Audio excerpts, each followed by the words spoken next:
kita telah kumpul di tempat yang baik ini untuk membahas masalah korupsi. Dan saya kira kita semua menyadari dan faham benar betapa masalah korupsi ini merusak kehidupan bangsa dan negara dan membahayakan keselamatan sebuah negara. Negara-negara yang dikatakan gagal sebagian besar adalah karena tidak mampu mengendalikan mitigasi ataupun menghilangkan korupsi. Justru yang tadi disampaikan oleh pimpinan KPK benar-benar relevan.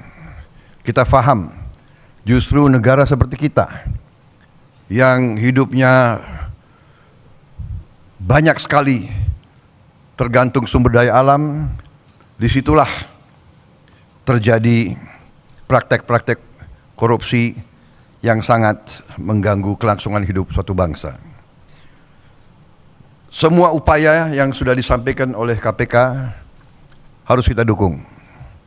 Dan saya bertekad untuk mendukung dan untuk manakala saya nanti bersama Saudara Gibran menerima mandat dari rakyat, saya bertekad untuk memimpin upaya pemberantasan korupsi dengan sungguh-sungguh dan dengan total. Saudara-saudara sekalian, pendekatan yang sudah dilakukan itu sudah benar. Pendekatan pendidikan, kemudian pencegahan dan penindakan, itu sudah benar, harus kita tingkatkan. Tetapi saya memandangnya dari segi sistemik, dari segi realisme. Jadi menurut pandangan saya, kita harus dengan secara realistis mengatur kualitas hidup semua pengambil keputusan yang mengendalikan roda pemerintahan, terutama yang memegang anggaran besar. Kualitas hidupnya ini harus dijamin dan diperbaiki. Contoh, hakim di negara-negara yang maju yang harus kita pelajari, hakim-hakim, apalagi hakim tertinggi, hakim agung, itu dijamin jabatannya seumur hidup. Dia hanya bisa berhenti apabila dia sakit, dia minta berhenti, atau dia meninggal. Itu di Amerika, itu di Inggris. Kemudian Ketua Mahkamah Agung adalah pejabat negara yang gajinya tertinggi. Kediaman resminya lebih besar atau lebih besar dari Perdana Menteri. Itu di Inggris. Hakim-hakim itu dijamin penghasilannya begitu besar sehingga bisa dikatakan dia tidak ada insentif untuk korupsi sama sekali. Ini yang saya anggap pendekatan sistemik dan pendekatan realistis. Pejabat-pejabat yang memegang anggaran besar, kualitas hidupnya dan penghasilannya harus sesuai. Sekarang direksi perusahaan swasta, bahkan perusahaan BUMN, gajinya jauh lebih besar dari Panglima TNI, dari dirjen-dirjen, dari menteri-menteri yang memegang anggaran negara yang triliunan. Ini saya kira harus kita mendekatinya secara realistis. Ini keyakinan saya. Jadi kita perbaiki kualitas hidup, kita tingkatkan gaji-gaji semua pejabat, semua penyelenggara negara. Kita mampu, saya sudah hitung dengan tim pakar saya, Indonesia negara kaya bukan negara miskin. Kita mampu, kita tingkatkan kualitas hidupnya, kita jamin kualitas hidupnya, dengan berbagai sistem. Dengan demikian kita tegakkan semua undang-undang yang perlu ditegakkan. Bila perlu pembuktian terbalik,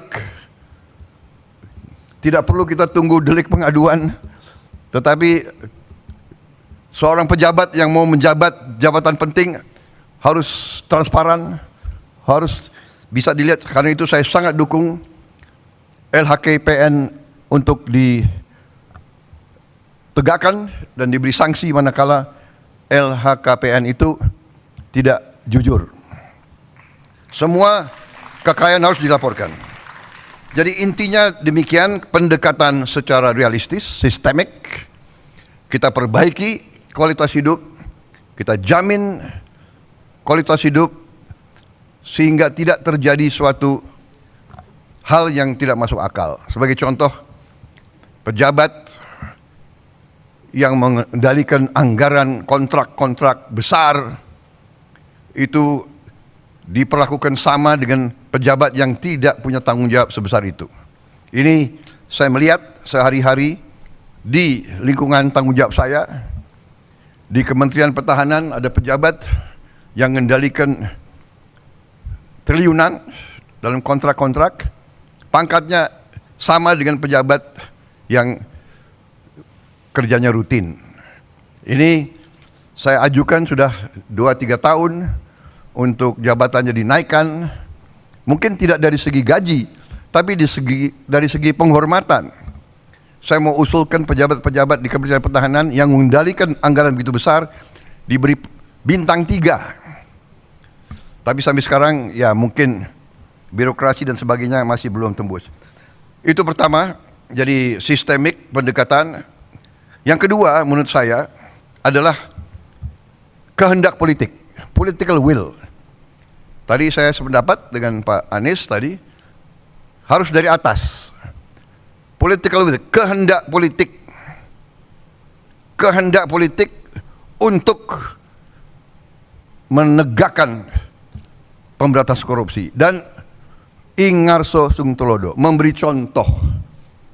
Pengalaman saya di tentara, kalau pemimpin memberi contoh yang jelek, anak buahnya lebih jelek lagi.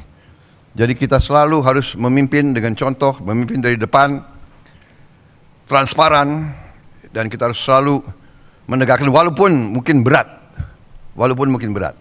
Saya kira intinya itu, saya dukung semua upaya yang tadi disampaikan oleh KPK, semua upaya mitigasi, pencegahan, dan penindakan. Tetapi yang paling inti adalah pendekatan sistemik. Kita perbaiki sistemnya.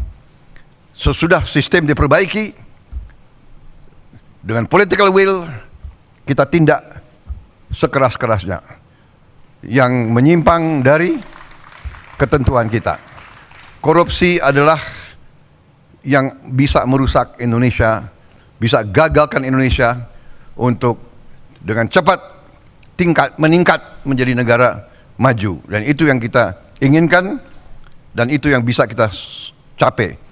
Negara kita sangat kaya, negara kita sangat potensial, dan negara kita sangat-sangat mungkin melompat menjadi negara yang hebat. Terima kasih. Wassalamualaikum warahmatullahi wabarakatuh.